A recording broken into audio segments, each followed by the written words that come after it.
What's happening?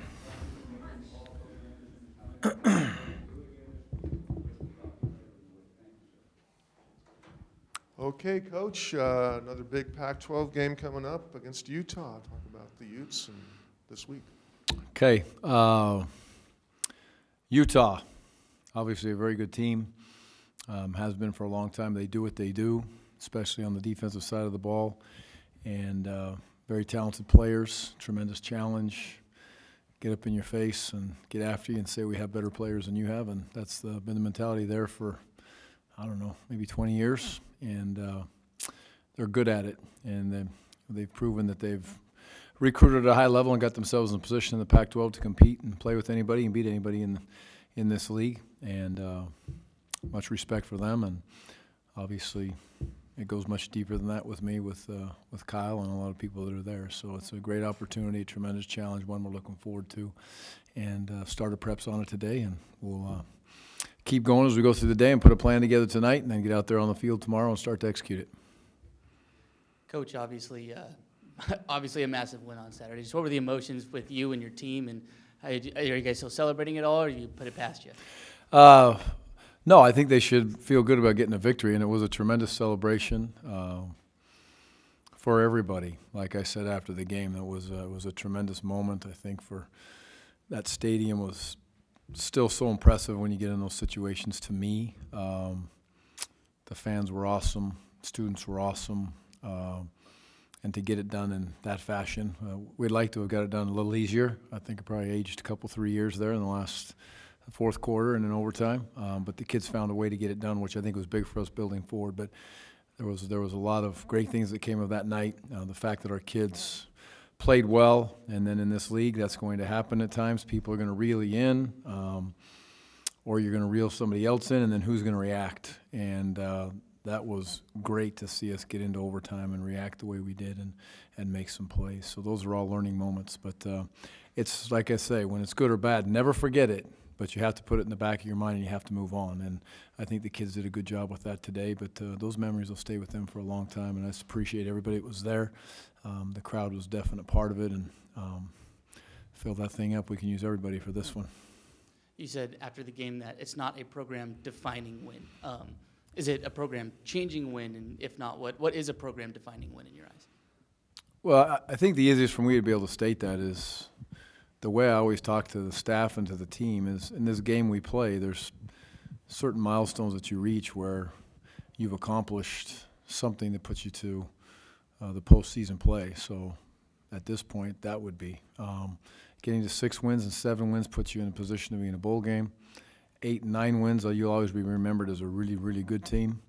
And 10 or more, you're going to be a great team, regardless of the situation. And so that it's a big win, it's a huge win, it's a place we haven't been for a long time, absolutely yes.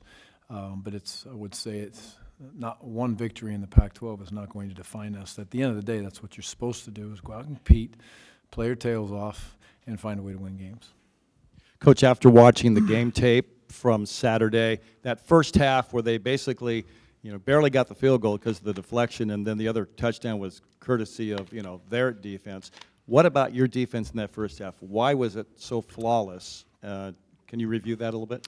Well, there was an unbelievable chess match that went on throughout that game. And Cal has certain things they want to do. Obviously, it's a very potent passing attack, and we were underplaying the box would be the understatement when I say that as far as the run game goes. We had a lot of people bailing out, getting out into coverage, trying to take away their favorite routes. We made plays on the balls down the field, which those are going to be 50-50 balls. They're going to go up in the air, and we're going to see who comes down with them. And we were not good in this last game with those. We were great. We made basically every play on a contested ball that was deep. That was a big part of it in the second half, and a huge part of it in that fourth quarter. They took 2 of them in the end zone in there, and they were 50-50 balls, and they didn't catch either one of them. So that was big. I thought our kids reacted to the pace that they were playing with at times very well. And then we just made some plays. And I would also tag on top of that, we were able to get some pressure on the quarterback. He didn't feel at home like he has in the past. There's a couple kids that came in. I mean, Joa came in and started. He's never played in a Pac-12 game before, never played in a college game before. And there he is out there running around, chasing one of the best quarterbacks in the country. And he played very well, and he made our Champions Club as a true freshman. So another true freshman steps up. Gary, I think you've called Ron McBride a mentor and certainly a role model in your coaching career. Is Kyle fall under that category too? Talk about your relationship with him, and will you talk to him this week? Kyle and I are very good friends. We talked last week 2 or 3 times back and forth. Probably this week, no. I might shoot a little text to him, and he probably won't answer it. So that's just kind of our 2 personalities, and I'll text him again and say answer back, whatever. But we get into these moments. We've done this a few times now. What is this, the 4th time now we've played each other, I suppose? And it's just another game now for both of us. It's a great relationship. I love the guy and his family. I think that goes both ways. Actually, I know that goes both ways. And, we've been together for so long. When he first became a head coach, and, we sat back and talked about a lot of things, and he had his plan on how he wanted to go about doing things and where it was. And I always felt I was heavily involved on that, and he relied on me to be heavily involved in that, and I learned a ton during those times. And, he took a guy that had basically at Idaho State that had been an O-line coach and played O-line, and allowed me to coach the defensive line at Idaho State way back when, along with the head coach at Idaho State. So there's a lot of guys on that staff that we also know from crossing paths, and a lot of people that he knows on this staff from crossing paths. So it's an exciting time. But the biggest thing, we're playing a quality team, another quality team in the Pac-12, and as we go through the rest of them, I could say that every week. But Utah's physical power and the way they play the game is, they're going to come after you, and you have to be able to stand toe-to-toe and throw blows, or you'll get run out of the stadium. You've mentioned in the past that coming here with Utah and was sort of like Corvallis, maybe this would be a place that maybe I could see myself at some point, or I like this place. What do you remember about those coming up here with Utah? And again, I know you said that you guys have now played 4 times, but the fact that it's here and Kyle's coming here, does that add a different element to it at all? No, but not really. Just I guess we've gone there. He came to Utah State. We went to Utah, and now he's coming to Corvallis. It's all that stuff is a little bit crazy, but coming here with that story is very, very true. We came here with a pretty good football team, and didn't go so well for us on that day. Got a quarterback got hurt. Got a running back that still playing in the NFL broke his leg in that game, and that was a long time ago now. But there was some Al Afallah was in that game. We went through those memories and talked about that a few weeks ago when Al was here. So, but it's just it's not. None of them are just another game, but it doesn't put a lot onto it because it's Kyle and I. It's Oregon State versus Utah. And then you mentioned a little bit earlier just how you have to kind of move on from a win as quickly as you move on for a loss. How do you guide the team through that process? Just because you guys have had to, unfortunately, go through a lot of, get over a loss, but this is almost a little bit new territory just because of the emotions, and just how do you guide the team now through this week? Well, I think they need to understand that there is reward when you win. We have a champions meeting, and a champions meeting is way different when you lose. You talk about it really on offense and defense, and you go through the positives and the negatives, and you don't look at any video clips, and it's not a lot of fun when you've lost. When you win, you have a champions meeting. The whole team is in there. We discuss it. We go through the plan to win, which in this game was a very interesting plan to win. It was dominating after 3 quarters, and it was a toss-up after 4, thus it went into overtime. We can learn from those moments and talk about them, but the champions meetings are fun. The meal they get tonight is a lot better than the meal that they get when they lose. So well-deserved. There's rewards with winning football games. But I don't think I have to guard up with this team. I didn't feel that at all today. I want them to feel, proud of themselves. I want them to feel like they accomplished something that's very special, because they did, and they've accomplished something that they haven't accomplished for a long, long time. And 95% of our team has never accomplished that goal. So, again, remember it, yes, in the back of your mind, but move on. What is the meal tonight? I don't know that. It's up to chef. So. But it is a distinction. Oh yeah, there's a marketable difference. Let's just say that. So I won't eat it though. So I don't. If I go in there, I'll eat too much bad food. So, but it'll be good, I'm sure. He does a great job.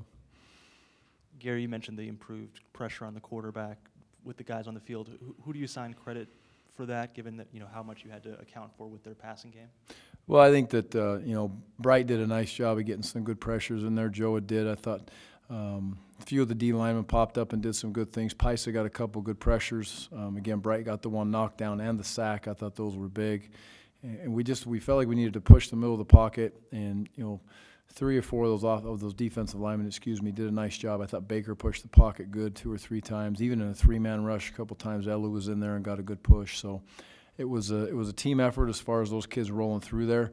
But I think the athleticism of Bright is very noticeable there, and the length of Joe is noticeable, along with those defensive linemen flat, working harder to get to the quarterback. So it was, I would say it was all of them together. And the coverage in the back end, we were jumping under some routes that he liked to throw early, and he couldn't do that. With the defensive linemen, there have been different guys starting. Obviously, those same guys tend to rotate in. Is there anything different as to why some guys start, 1 week versus the different, or is it just kind of dependent week to week? Yeah, not really. Just talk to the kids, communicate with them as they go through there, and I don't really even worry about it. If you ask me who the first 3 that started when we went in there. Now we had different packages this week, so we had, there was a 2 package with 2 tackles and then really 2 outside linebackers. So there's a plan for the 4 kids that can really play in that setting, and then you get into the base and some different things. It rolls through those kids. And if there was a massive separation there, then we would play one more than the other. And, we moved a little bit into that way this week, so I'm going to observe and watch practice very closely and see if some other kids are deserving to get more reps. And I think Sumner had the most last game, 54, I believe is what he played. So he had the most by probably 15 or 18, and those are justifiable snaps at this point. And then just on the other side of the ball, you mentioned Paul Lucas getting involved. Kind of where has he grown from last year? And given how well the run game did with the passing game, wasn't needed as much. Yep. Kind of where do you assess the offense being at this point? Yeah, Paul was a good shot in the arm there. It's a different, speed. He's obviously a different back, so he can really get down and stick his foot and get downhill quickly. And so it's good in the zone game. It's good in the outside zone. It's good to get to the perimeter. So he's a nice, and even more than a changeup, he's a nice third back for us to be able to have. And in certain plays, he's the best back we have to put the ball in his hands in those situations. So the offense, I thought they did we walked into that game with a game plan, and we talked about it all week long. We had to possess the clock. No one will ever want to talk about it, but it is a big deal that the way they manage the clock. I mean, Darryl snapped it with probably 5 seconds or less on there 75% of the time when he had that opportunity. The offense didn't flinch. It was just kind of it's like they do all the time, or it was like that's what they do all the time, and it's not. So that was a positive. We ran the ball very, very effectively. Ryan had a great game. The offensive linemen, all 5 of them graded out as champions. Those kids have been through a lot, so they should be hold their head up pretty high today and be pretty proud of what they did in that football game. The throw game has got to improve. You've got to be able to get some balls down the field in those situations. We didn't try a lot because we didn't have to. And again, by game plan. Coach McGivern was calling the plays, and the run was going. We were scoring points. We were getting where we needed to be, and we were eating up the clock, and we were functionally handling third downs extremely well. We didn't need to throw it in that setting, but as we move forward, we will, because it won't be the same this week running in between the tackles. Trust me on that one. You touched on Joe's performance a couple times already. What did you see in him during practices the last couple weeks that made you go, okay, we might want to get him on the field? And also a little more about, his performance on Saturday. Well, the big thing, this game, no matter where you are or who you think you are as a coach, it goes back to recruiting, period. End of story, explanation point. So, obviously, we think we recruited a quality young man and a good football player in that area, and I would say that would hold up true at this point. So it's a good evaluation by Vinny and his staff and everyone that was involved in recruiting him. He's mentally tough enough to play as a freshman. We may have another 1 or 2 step up this week and play, because that's just what we have to do. It seems like now every time we put a freshman on the field that beats out a young guy or a JC guy, they find a way to beat out the guy that was here. So it's the way it goes. But that's why we do it. We work every day to recruit to get the best kids in here. His toughness mentally allows him to be able to play as tough. He's 190 pounds, but he's long.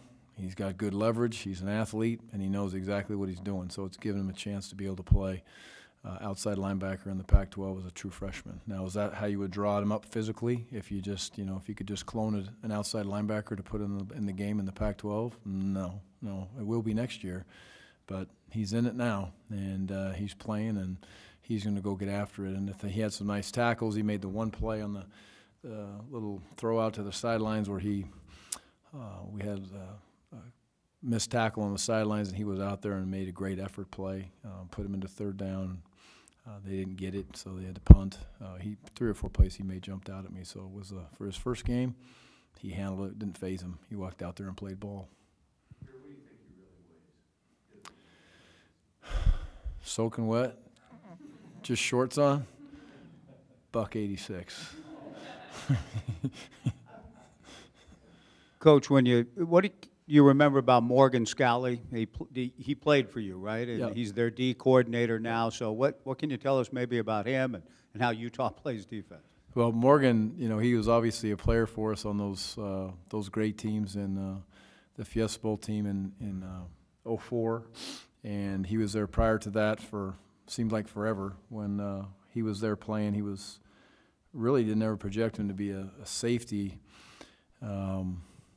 But he found his way to get into that spot. I mean, he was a tremendous high school football player, and worked his way in through. Kyle was the coordinator then, worked his way through to be a safety. He was an All-American safety, great player at safety, not a good player, a great player.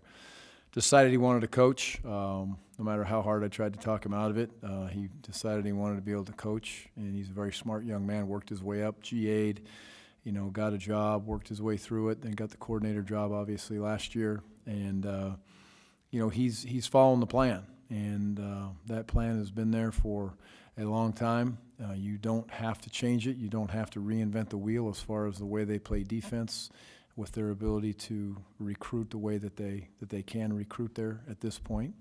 And the transition, I think, into the Pac-12 for them has been very good with the type of defense they play, and Morgan's carried it on well. He's a good leader. I think he's grown into that position. I don't see it hands-on every day, obviously, but it's no surprise that the defense is held pretty strong with him running it. And you said it's harder to run. I mean, they're one of the best run defenses year in and year out. So after coming off 474 against Cal, to put up any numbers halfway to that would be an incredible effort against that group, wouldn't it? Yeah, absolutely. I can't remember what it was. It was how long it's been since somebody rushed for 100 yards. I think a couple weeks ago, some back from some team got 100 yards rushing on them, if I remember right. But they're going to pride themselves on stopping the run, and Morgan's held that up very good. And I think their offense, Aaron Roderick was my offensive coordinator back at Southern Utah, and so now he's the offensive coordinator there, and does a great job of calling the plays. Been there for a long time, and they do a nice job of controlling the ball on offense too. So it's they're going to play that team game with you, but they're big, strong, physical kids on both sides. Coach Whittingham said Troy Williams is a good runner, and we haven't run him enough. We haven't used him as a runner enough, but he runs for 73 in their last game against Arizona. What do you see from Williams? I've just watched cut-ups so far. I haven't watched that game just all by itself. I'll get that done as the day goes on. But just watching him through the year, he's very talented. And talking to Kyle in the summer, they have great belief in him. And, Kevin Clune and Aaron Roderick are very, very, very close friends. And so they talk about things in the summer and spend time together. And so he's athletic. He throws the ball well. He's dangerous when he gets out of the side of the pocket with the way he can throw the ball. Made some nice throws in the games that I've seen thus far to give the offense a chance to continue to move down the field. But he's definitely plenty good to make plays with his feet. I wish they would have waited a couple weeks to finally figure out they want to run him more. But we'll see. It's going to rain, so really slippery balls down there. I hope they can't hold on to him maybe, and hope we can. Coach, is there any advantage? Coaches will say, no, it's just all game planning. To the familiarity with your opponent, and there are so many crossovers, as you mentioned, and you guys are just talking about, and your friendship with Kyle. At any point, is there an intangible advantage, like a certain point in the game, I know Kyle, he's going to do this, or you can't rely on that? It depends. Yeah, that will happen. There is no question. There will be those, hey, this is what happens now. And, you know, I always felt like when I was a coordinator, if somebody got a couple good 3 plays on me, then I'm going to blitz you. I mean, that was just me. And until I became a head coach, I never really knew a couple coordinators that had said that to me. I said, hey, did you know that? And I was like, yeah, I probably should have thought about that. So that you'll try to think up some things, talk yourself into a few things here and there. I'm sure A-Rod is going to do that to Kevin, and Kevin's going to do it to A-Rod. That'll be very natural, I would assume. But as far as me with Kyle, no, not really. So, although he has pulled out some stops that a little unusual for him in the last couple of years, the punt deal against Oregon last year. So better be careful. I'm glad you mentioned that. So I have to keep thinking about this. Everybody's got to tell, right? Yeah. Offensive line was markedly better this week, and I'm wondering how much Sean Harlow has to do with that. I know that he was back for Colorado, but in keying in on him when he was pulling in the kick-out blocks, it just seemed like a completely different line this last week. It was Sean's absolutely a big part of it, you know, and those kids deserve the recognition for this week, all 5 of them. And, you know, Gus comes in as a true freshman and makes Champions Club. I mean, again, that's another freshman walking in here and, you know, making somebody compete for their job. So Fred's probably a little nervous right now, and he should be. Hope he is. So, but Harlow's play has been very good. He came back for a reason. He's not getting into any situation that's going to make him uncomfortable, but he was physical. He takes great pride in the fact that his offensive line, you know, broke that rushing record in Reeser. That's something he'll remember forever, and we'll make sure we take a nice picture of those kids and put it on the bottom of a picture, and they'll have that for the rest of their lives. So that's a special time for them to get that done in that game, and they should remember it forever. And Sean I think he brings them together, toughness, expectations. Takes a guy like Gus, who's playing right next to him, and probably there's some practice expectations that go into Sean Harlow that Gus doesn't quite understand yet. And so, you know, we're grateful to have Sean, and I know he's excited. It was great to see his face after that win. Gary, you've already talked about sort of controlling the clock in that game and time of possession, but in a time where college football really, you know, a lot of teams go up-tempo, is slowing it down something you see your team going forward and how you want your offense to operate? No, I don't. We don't want to be fast break, pedal to the metal, but I don't want to feel like in the future that we absolutely just have to huddle up to hang with people. That's not what we want to be on offense. Now, you know, when I say that, I want to be a spread offense. I definitely want to have a throwing game that makes you real nervous and a rushing game that makes you real nervous. But we as a staff have sat down and made very clear ideas and objectives of where we want to be, and that's what we want to be on offense. But that doesn't mean we're going to be fast break. Would we like to play with pace? Potentially, if it fits us as we go. But if there's weeks when we think we have to do certain things to have a game plan to win as a team, we'll have an unselfish offensive coaches. We'll have unselfish defensive coaches to put us in the spot. And, you know, that's where we are today. So we'll continue to manipulate that game plan to win as a team every week on offense, defense, special teams. And these coaches are very good at it. And I think these kids will work their tails off to execute it. On Saturday, we saw Darryl run the ball a little bit more. Is that something that you see being a part of your offense for games to come? Yes, and for years to come. I think if you're going to win if you're going to get in a position to win special games in the month of November and play meaningful games in the month of November, your quarterback has to run in this day and age, especially with what we want to do on the offensive side of the ball. Coach, this is kind of an inside coaching question.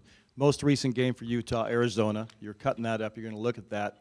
The fact the week before they played Cal, a team you just watched and you're very familiar with, is that tape more valuable, or does it matter when it comes to game planning, game prep? It's a little more valuable just from personnel standpoint. There's some, and then you look at our last year's tape, because a lot of the kids that played on that front last year are here for us, and a lot of kids that played on the front for them are here. There's differences in Utah with different core linebackers, and, you know, there's different kids everywhere. But for the most part, I think you can gain some good advantages off of that. But the Cal tape will be good. This last tape will be good. The thing that's very glaring, the offensive success that teams have had in the last couple weeks that I've seen on the few cut-ups in those games I've seen is balls down the field, right? And it's been really hard for teams to say we're going to run in the tackle box and get after you. There's been some balls over the top. I think Cal Berkeley, 3 or 4 of those It was 28-23 was the final. I think all four of those plays were over the top in touchdown throws. So that's something that we have not been very good at, connecting the dots and getting the ball thrown over the top of people, and it's something that Cal has been extremely effective with and was in that game. And then Arizona, there was 2 or 3 times where they've connected on those deep balls. One, they were backed up, connected a big one on Utah's sidelines, and there was at least 1 or 2 more I saw. So, we'll see as we go forward. We're going to have to be able to run the ball and to work to the perimeter and also make sure that we're able to throw the ball down the field against a very aggressive pass rush. So, but our kids are up to the challenge. They're excited. They know what they're facing, but they'll continue to work hard to get ready. To go back to the offensive line for a second, just what is it about this combination that you think makes it work? Just because it wasn't just Sean coming back in, a lot of things changed. So just what is it about kind of the group that you think has allowed them to click? Well, I think there's a nice group of experience. It's nice to have a settled center. He's a savvy veteran. He's got a lot of miles on him. Gavin grinds through it. I'm proud to see him. And it's fun to see him have success and, not be limping around and hurt on a Monday and come back and be ready to play. And he's got a good look in his eye and he's having fun playing football again. But he brings a nice settled ability to that offensive line group. Having a couple, youngsters in there. Obviously, Blake's a freshman now. Gus is a freshman. I think they've looked to those older guys, whether it's Sean and whether it's Dustin or Gavin. They've looked at those guys as teach them how to practice and work, and it's just kind of clicked. It's been good to see. They've adjusted now. They've been in for a couple weeks, and they're going to face a much different front than they did a week ago from a standpoint of really just from fundamentals and the way they do things. It's like playing us would be much different than playing Utah. Utah's going to hang in there and say, we're going to stick in these gaps and not move and slant much. And so the physical challenge this week will be a huge one. And then with Darryl, obviously, last couple weeks before the Cal game, facing some adversity, obviously not the easiest thing for him to deal with personally. Just how did he kind of maintain himself throughout that time? And just, what did you maybe see from him, like kind of behind closed doors that then allowed him to, play with confidence and obviously had a huge moment on Saturday? I think Darryl is he's done this long enough that I would consider him a professional student athlete, and that's what I use that term again with the kids all the time, and that's what I want them to be. And he can handle adversity. He's been there before. He's been through the ups and downs of college football, and I think when I can communicate with Darryl, that it's complete real talk, which it always is with the players, but I think it's even more important sometimes with the quarterback to tell you what the feelings are and what I'm trying to do as a head coach is to really butt out of it and stay out of it, to be honest with you, at that position and let them go. But if I feel like I need to do something that's best for the kid, then I'm gonna be in the middle of it, like we talked about last week. And he accepted it. That's again, he's a great kid, and I think he knows he's our quarterback. And it was fun to see him have that moment. Yeah, he was pretty excited. Didn't quite get the old. The leap there into the student section. I don't know if that was him or Hernandez or who it was, but that was a pretty weak effort trying to get up there. Yeah, it's a little high. Coach, look back on Saturday again. Obviously, the fourth quarter defensively isn't what you would have liked. That was a big moment, though, for those kids to learn how to play with a lead and try to protect the clock. What was your takeaway, and how does that need to improve? Well, you can look at the whole team on that, and yes, you can look at the defense, and we can look at the offense. And there is a lot to look at. That's what we talked about today in the Champions meeting, those moments, and we can coach it better. Absolutely 100% coach it better first, get ourselves in a position to be able to convert 2 of those first downs. It's going to be almost impossible to catch us, but we didn't. And there was some situations where we had a chance to make some plays and had some great calls and great scenarios. Didn't happen. There's some times where we could have adjusted some schemes on both sides. But again, that chess match went on, and the chess match was pretty intense there at the end. And when we were up by, 17 points at that point, and we felt like loosening out that box was good. The quarterback and the coordinator on there did a great job of checking to draw. we could have taken a chance and checked back into something to go fill the box back up, but the timing, the quickness of it, the crowd was very, very loud, which is awesome. We're never going to not want that, but it wasn't a great time to check it, so we stayed where we were, and they hit a couple plays on us. So it's that there's so many things that go into that, and in my opinion, that was great execution by Cal, great job by their coaching staff getting them in a spot where they got 5-on-5 on the box. They checked to it, made a play on the 4th and 11. The kid did a nice job of coming across the backside. We're right there. We did a great job of making a play on 2 balls in the end zone that were 50-50 balls. They could have got caught just as easy as they got dropped, or we rerouted them just enough. So it was an absolute battle. Like I tell the kids all the time, we would like to have made a couple first downs or got a stop, and we got to try to learn from that and see how we do that as coaches and players. There's a lot to learn in that 4th quarter, and thank goodness we get to learn with a nice memory. Last year, Ryan Nall, going into Utah, had come off his big game against Colorado and then didn't get a carry. I think the reason given was just the challenge that Utah presented up front defensively. Is that still there, and are you guys better in different ways that could, if he's able to play, allow him to be effective this week? Yeah, if Ryan's ready to go, he's ready to go. I mean, Ryan is a way different situation. This is 300 and how many days different, and he's our starting tailback. He's our guy at that point. He was a player that we were trying to get into the system and see exactly where he was, and he grew as he went. But I can't, off the top of my head, remember why or why not, or he did or he didn't get. I can't remember that last year exactly where he is, but he's our guy. He's a highlighted back, and I think AP's played very well, and Paul's our guy too. So we got 3 backs back there, we expect, but Ryan will get the brunt of the load as long as that's his game, right? It's inside the tackles, it's pounding down inside, it's doing things. Do you have to try to do some more things on the perimeter? Well, you flip on the tape and take a look at those guys inside and see how many people have run. Here's a tackle, here's a tackle. There's not a lot going on inside of there. Now, we'll try, and we'll see what's going to happen as we move through there and try to get them loosened up. But you've got to get the ball on the perimeter at times to try to get those big guys running sideways. So they'll come up with a great game plan, but Ryan will be a huge part of it. Gary, your wide receivers, if they were not involved in catching a lot of passes in this game as it played out, what about their blocking throughout? Amazing. Those long runs, great individual efforts, great job by the offensive line and the tight ends to get it started. Great job by Ryan making people miss at the second level, and an unbelievable job by him keeping running. But those blocks that were down the field and sustained, sometimes for the longest playing football is a punt return, okay, or the punt play, right? You tell the punt return guys you got to hold blocks forever. A couple of those runs were like that. Those wide receivers just held those blocks forever and ever, and Hunter was blocking like crazy. Timmy was blocking like crazy.